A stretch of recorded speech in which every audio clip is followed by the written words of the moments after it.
Thanks to be here for this talk, for the first slot in the morning. I hope you had a good day, good evening yesterday. I'm Nicolas Fränkel. I've worked in different technical positions for a long time. I was a developer, then team lead, architect, whatever. Then 5 years ago, I became dissatisfied with projects and customers and management and deadlines and all that stuff, and I became a developer advocate. So the good thing is now I'm just here to tell you some stuff. If you don't listen to me, if you don't care, that's fine. I won't hold it against you. Well, I have a bit of experience. In other words, I'm old, and actually, when I started to work, there was no such thing as observability. It was called monitoring. And in those days, monitoring was like a bunch of people having computers in front of them and looking at a big screen, or like a wall of screens. And when on the dashboard something happened, they could say, oh, there is a problem here, let's do something. And at the time, I worked in France, and I worked for an organization that was giving out unemployment money. So in France, it means a lot of money, because we have a lot of unemployment, and our unemployment compensation is very generous, and they were very happy because they had the biggest screen in all of France. But our systems become more distributed. So even if you don't do microservices, and I hope you don't do microservices, even though you pretend you do microservices, we are doing distributed systems anyway. And if you think about it, even having like one app and one database is already distributed. If you start having cluster on the database or cluster on the app, it's even more distributed. So even if you don't do any kind of complex architecture, you are doing distributed systems. And it becomes harder and harder to just look at the dashboard and understand what happens. We need something better. So this is the definition of observability by Wikipedia, and I won't read it out loud, I let you read it. Wikipedia has very good definitions in general, though there is one that is not that great in this slide, but this one is pretty good. So here it mentioned logging and tracing as pillars of observability. The first one is metrics. Metrics is the first pillar that we used when we were doing monitoring, looking at dashboards. This talk is mostly focused on OpenTelemetry, thus distributed tracing, but I have a couple of words on both metrics and logging because, well, I understand that most people think they are doing it right, and sometimes it's not always the case. So first, the metric, again, traditional historical stuff that we all know how to do, but if you want an understanding of your business, you cannot just look at the CPU or the file storage and just say, hey, something is happening there. You need higher level metrics. That's, in general, you have all the tooling. The only thing that you need to do is get metrics that are of a higher level. Number of transactions per second, number of HTTP requests per second, number of, like the number of failure HTTP failure codes per second, this kind of stuff. Just focusing on CPUs and memory and file is not that great. It's necessary, but doesn't give you any picture. Logging.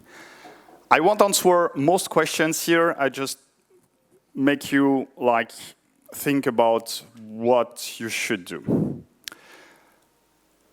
When I was a young engineer, a young developer, I worked on the JVM, and at the time I learned about Java agents. So Java agents is a way to intercept calls after you have built your application, so after the developers have done their stuff. Who here is a Java developer? Great, so I need to explain. And basically you can add logic in there.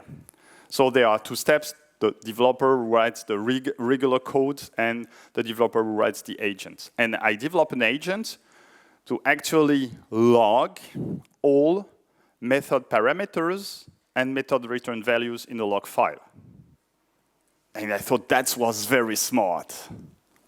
That was pretty smart, yes, but I logged everything, including sometimes passwords. And so it was very low effort, but it was very low value, or even sometimes negative value if you log a password in the log file.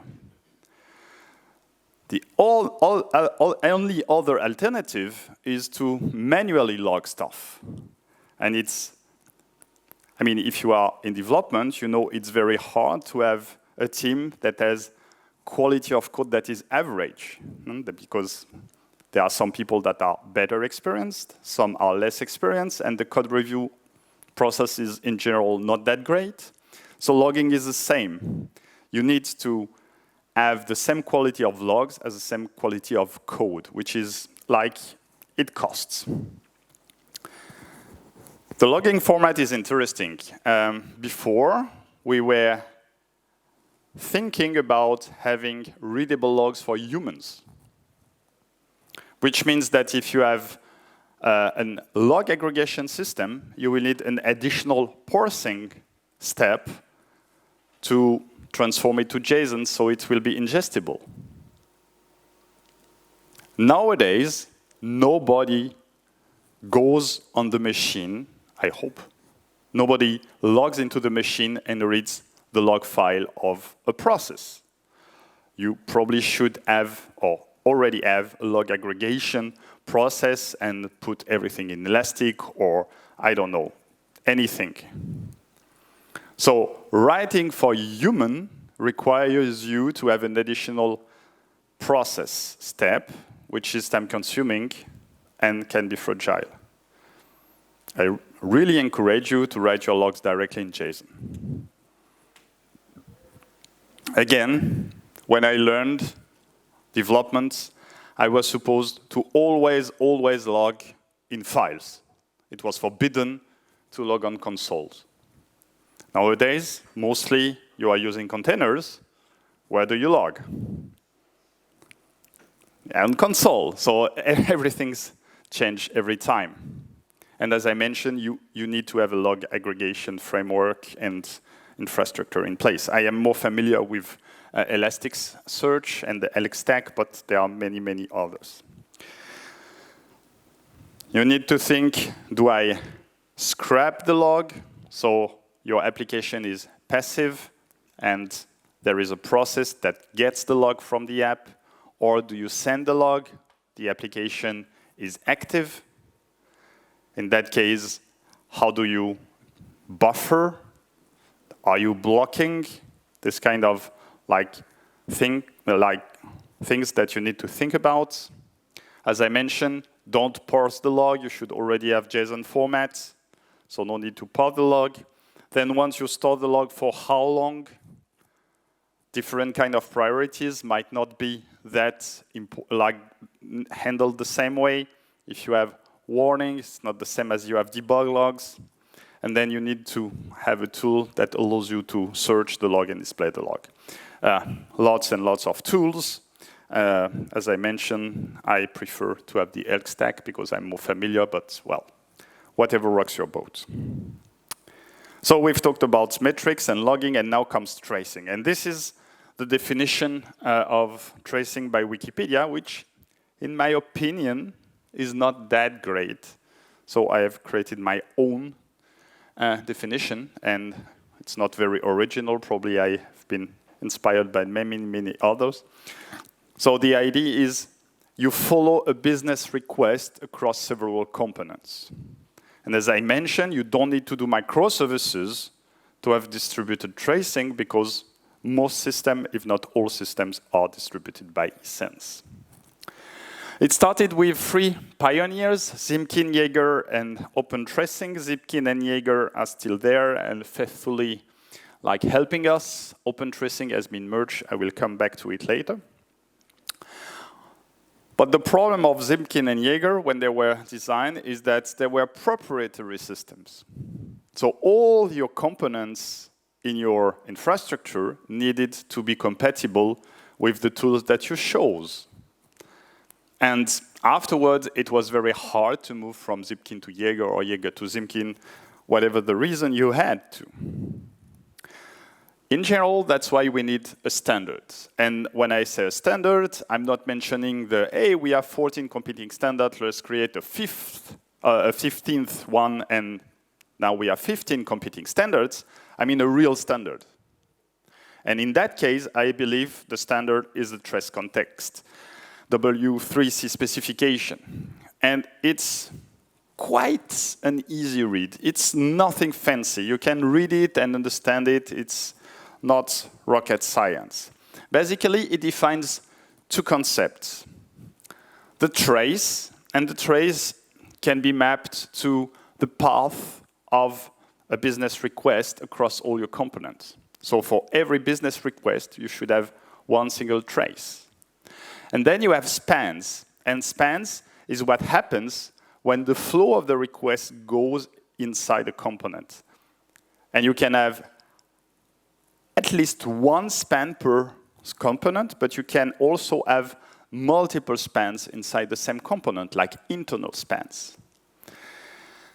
So there is the trace, there is the span. Each span references the trace, and each span references its parent span.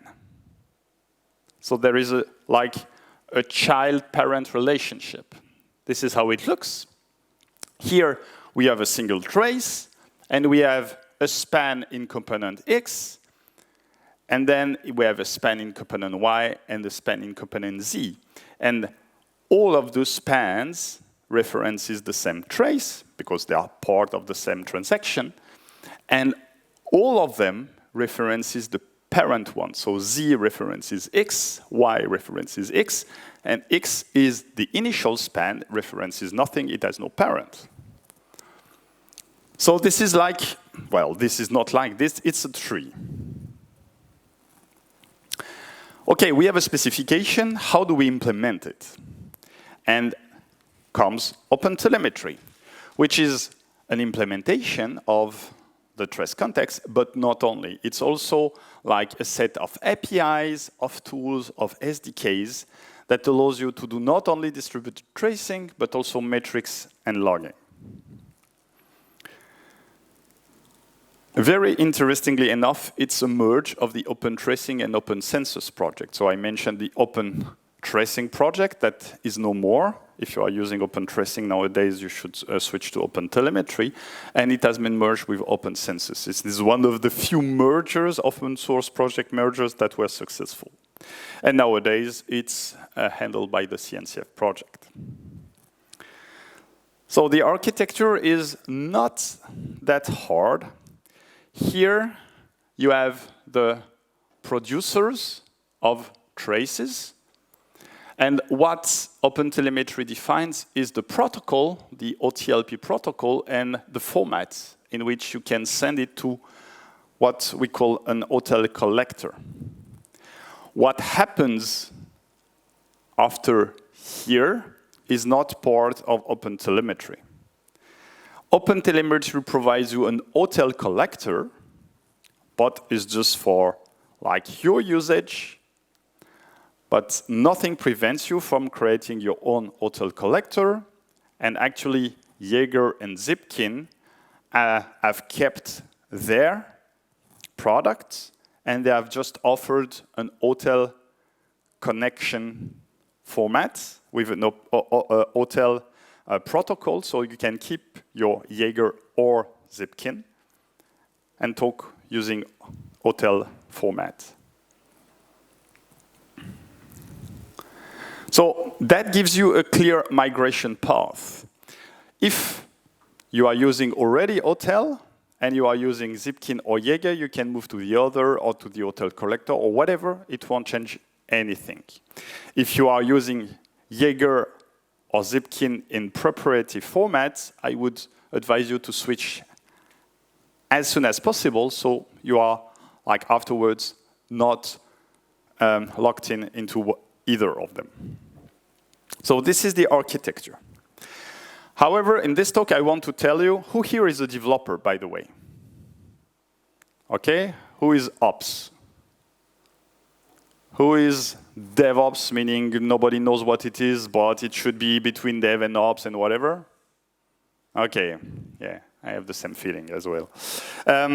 So my point is to show how developers can help their ops colleague, like follow the transaction, or if you are DevOps and doing both, how can they help yourself? So the first thing to think about is what language stack are you using? And we can roughly divide them into two different categories.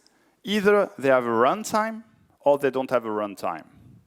If you're on the JVM, for example, you have a runtime. The JVM is the runtime. So if you are using Kotlin, Java, Scala, Clojure, all of them have a runtime, the JVM. Languages that don't have a runtime, well, they compile to native in general, like C, C++, Rust. I'm not sure about Go because it has a small runtime, blah, blah, blah, but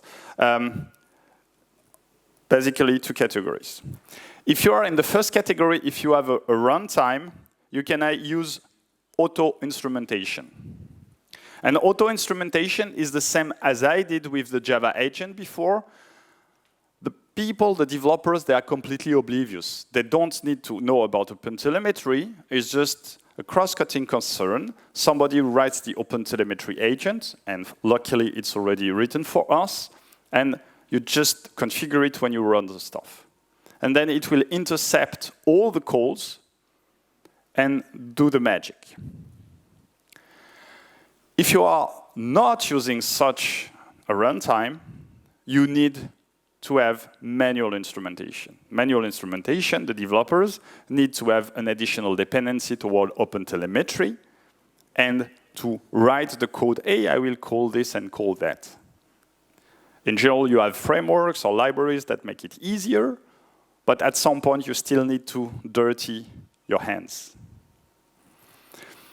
If you are in the lucky first category, I would really, really encourage you to use auto-instrumentation. Because cost is low, but value is very high. And then if you need more details, if you really want to know what happens inside a method, then you can say, okay, we will add the libraries afterwards, and we will tell the developers how to use it. Now I have some demo. I've worked in e-commerce before, so my demo is like a simplification of an e-commerce shop. Imagine I have an e-commerce shop. People, they browse the homepage. They see some products. And the products should have a stock and a price. And everything is in microservices. Okay? Even though I don't like them, it's a very good use case. So first, I will go through the API gateway. The API gateway will forward it to the product. The catalog itself lists all the products that are required, and it's on the JVM, it's in Kotlin. And I'm using Spring Boot. Anybody familiar with any of those texts? Okay, one person. The pricing is in Python using Flask. Anybody? Okay. And the third one is in Rust with the Exum framework. Anybody using Rust here? Nobody? Okay. I saw two hands. So what are the languages the other attendees are using? Golang. I hate it. Sorry. It's not in my demo. And it will never be. I won't lie to you. I hate it so much. Other? Only Go.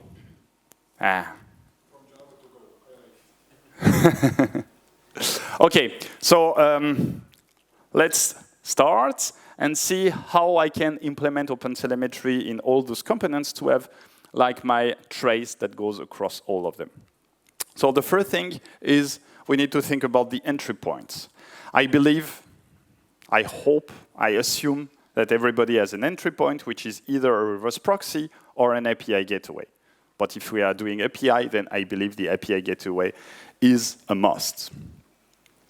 I myself am working on the Apache API 6 API gateway. Anybody knows about Apache API 6? Great. I'm happy I've talked to at least 2 people in this conference. Everybody knows Nginx. Yeah. Nginx, very solid reverse proxy, mature, very good. The problem of Nginx is it was incepted at a time where it was not an issue to turn it off and on again to change the configuration. It's not an issue, right? And once you've done your configuration right, it runs forever. The problem in the realm of APIs is that you need to change the configuration frequently. Why? Because you need to have business logic. Why? Because Nginx protects against DDoS attack with rate limiting. And you set the limit once and everybody is happy. Once you start to delve into APIs, you cannot treat all your clients the same. Some may have bought a package that allows for a higher limit.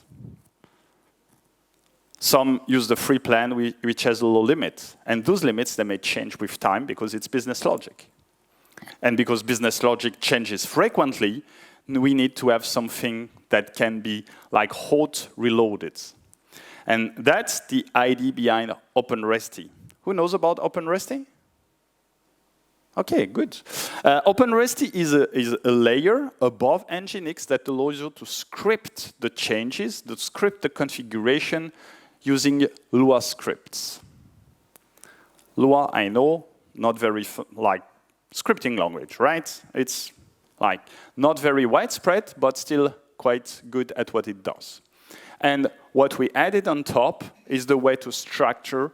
So we created concepts such as upstream, route, services, and plugins. And this is what we do. And now I can show you the code. So the first thing that I will do on Docker Compose, I will just start Docker Compose first. And I can describe everything. Docker Compose up. And I can show you the Docker Compose file. Let me know if it's big enough. If not, I can make it bigger. It's good? Okay. I should have brought my glasses because I see nothing.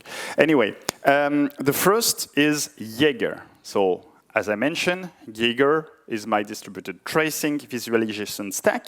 The good thing is, why did I use Jaeger? I don't know Jaeger more than anything else. It's just I've got a single Docker image. So for practical purposes, very good. API 6, the API gateway, latest version, also very good.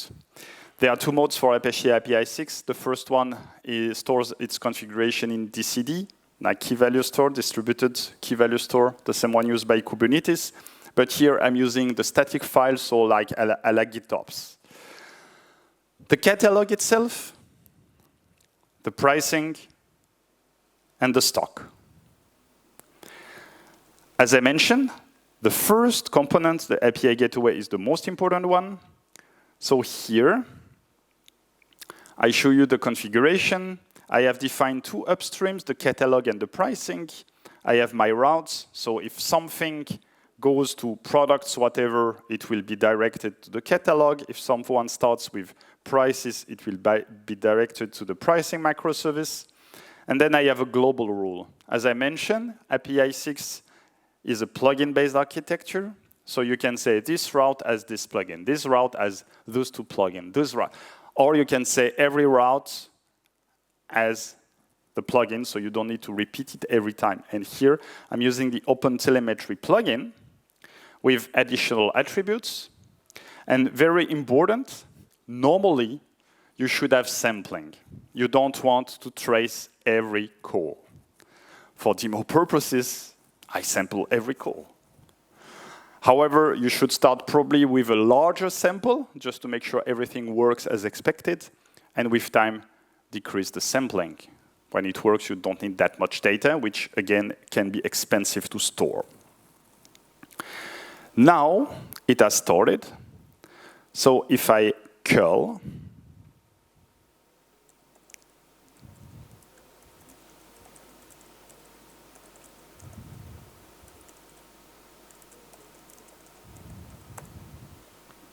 the data is not important. We can go to the Jaeger UI. And I protected the Jaeger UI with Apache API 6 as well, just for fun. And we can see here that we have one call that goes through all the components. We have 20 spans. Remember 20 spans, because afterwards we will get more detail. There will be more spans. We can see there were 4 spans in API 6, 10 in the catalog, 3 blah, blah, blah. And more importantly, we get this. And this is exactly what I showed you before. You've got a single trace and all the spans in different components. And even if you don't know Jaeger, if you don't know OpenTelemetry, if you don't know nothing, you understand some of the things that I mentioned. Like it implements more or less the diagram that I've shown you before. So first we have the first request. It goes into the product. Then the API gateway forwards it to the catalog. And then inside, we've got several spans. And even though, and here you need to trust me, or I will show you. So I have the catalog. As I mentioned, it's a JVM Kotlin stuff. So here is the POM, the Maven POM. This is where I define my dependency. And here, there is nothing that is related to OpenTelemetry. Nothing. However, when I create the image, so this is a multi-stage Docker build file. First, I create everything with a JDK. So I create a jar through the package Maven goal, and then I run it. But when I run it, before I run it, I add this Java agent. So I download the Java agent that was created for me by nice people. And when I run, I actually use the Java agent. And that's what I emphasized before. The developers that write on this code, they don't need to know anything about OpenTelemetry. They need no call, no tools, no nothing. It's a runtime, or here, like it's a build time concern. Let's get back here. Here we can see that the catalog, to get the pricing, goes through API 6. API 6 forwarded to the pricing. But the catalog called the stock directly. Perhaps it's misconfiguration, perhaps that one on purpose. But even for an architect, even without talking about ops, we can have some insight into our architecture. Sometimes you want performance, you want directly to call the service. Sometimes you want to have extra security, authentication, and the authorization again. So you call the API gateway again that forwards the call.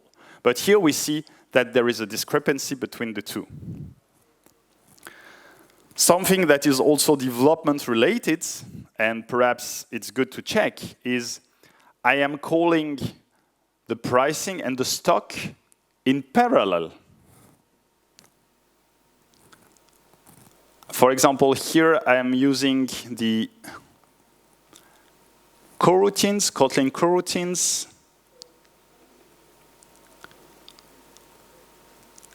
So I'm very bad at coroutines. I didn't know if I called them correctly, but here you can see the async stuff.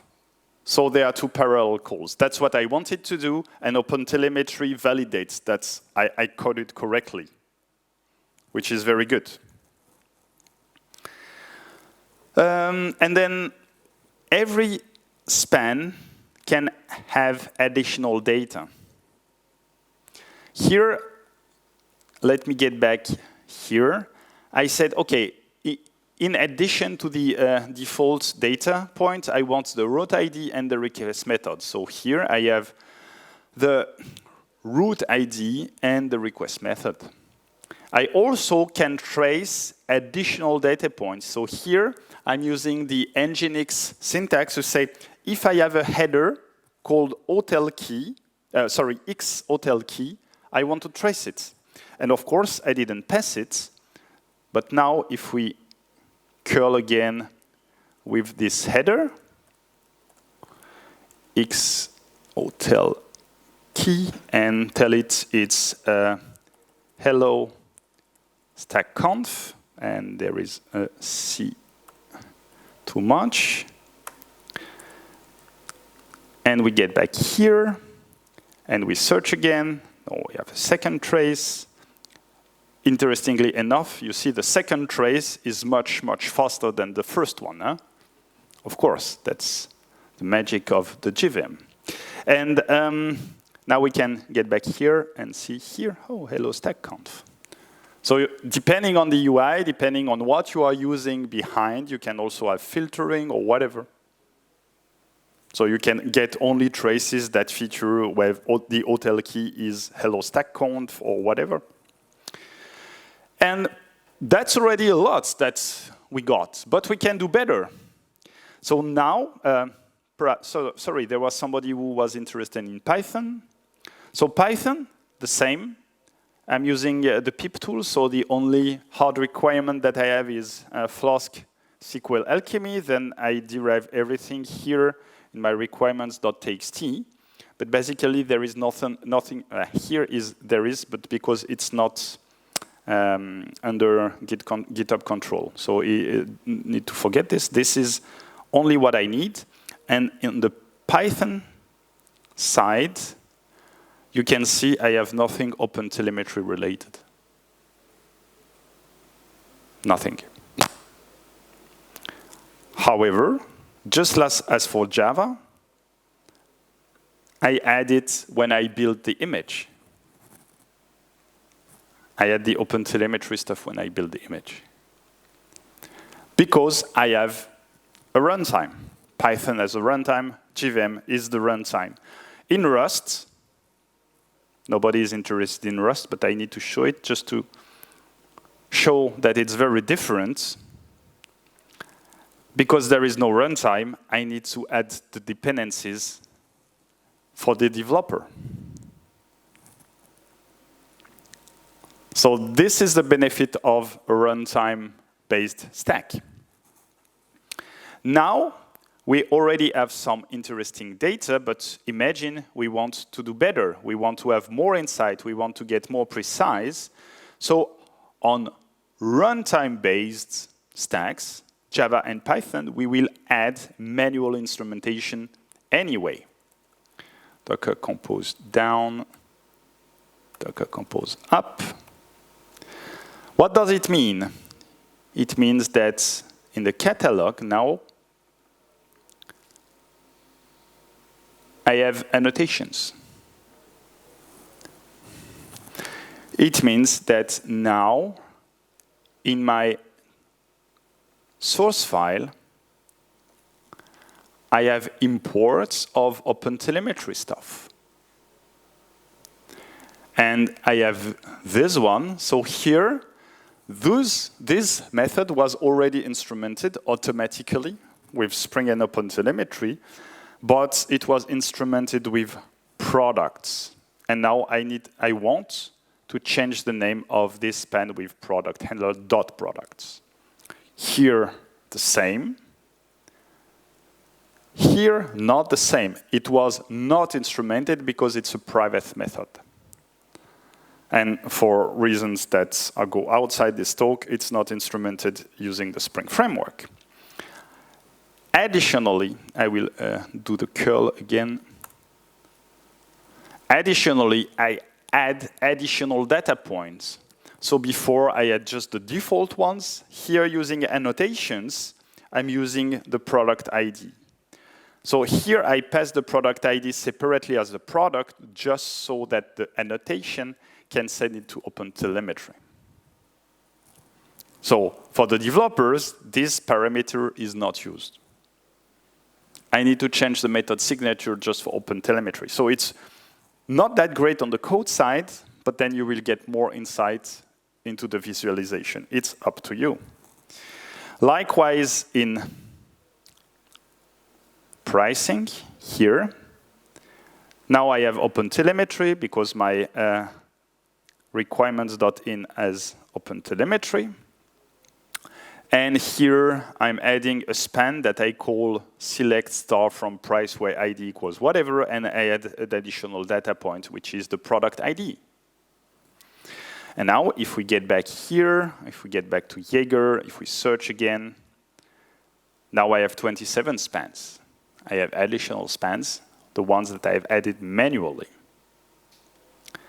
And here you can already see the select star from price, and we can see there is ID1. And now we can also, and it was already the case before, but now we are sure about it, we call select star 3 times. Because I actually have 3 products, and every time I call each service individually for each product, which is very, very stupid. If you have like 100 products, you don't want to call all of them. You want to batch request them. So that's also something that perhaps the coders didn't realize and the architect didn't check, but with OpenTelemetry, you see immediately that there is an issue. We still have the hotel key here, and I have the fetch that I have added manually, and here I have the product ID 1. And we see that the issue is actually from ID 2, whatever. So we see the catalog is making multiple calls. So auto-instrumentation, like low-hanging fruit, high value, low effort, I would encourage you to do it. If you want more insight, you can use like manual instrumentation, more effort. Just as with logs, you need to tell the developers and check for each code review, is it correctly implemented? But you have more control and you can like delve deeper into what you want. And this is the end, my friend. I will go directly to the end because I have the slides, which are not necessary. And here I am. So thanks for your attention. You can follow me on Twitter, or if Twitter is not your thing anymore because it's dead, and you can follow me on Mastodon. If you're interested about the demo code, everything is on GitHub, so please have a look. This is a bit.ly link, so I can check how many people did look at the GitHub. And if I got you interested in Apache API6, I will also be very, very happy if you like check the website, because that's the reason why I come here.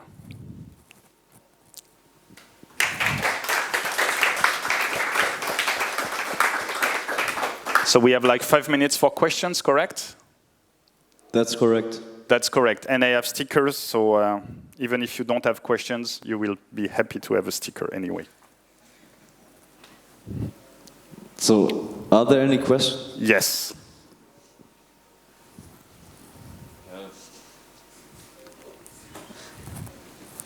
What's the performance overhead of having the agents in your runtime?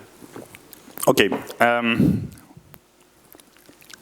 I had this question when so I am a JVM developer, and at some point they added the Spring Boot actuator, and Spring Boot actuator is a bunch of URLs that allows you to monitor for free.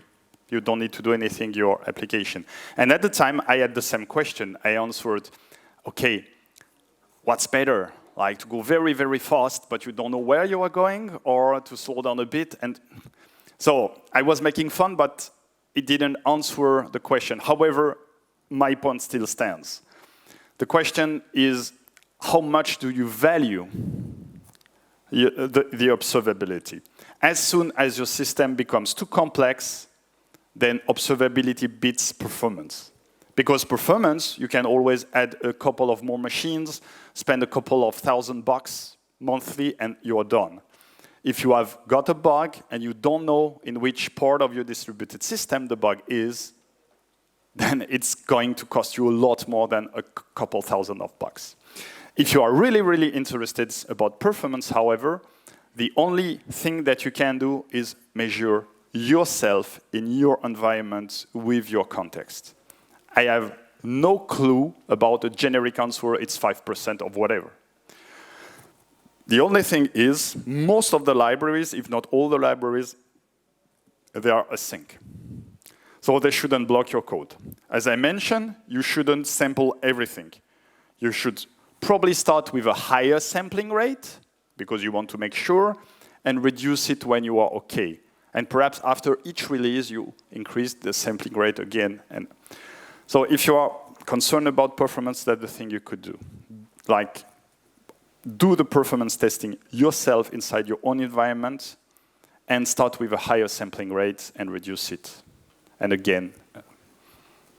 Cool, thanks. Other questions? I love this cube. No more questions? Thanks a lot for your attention. Have a good day.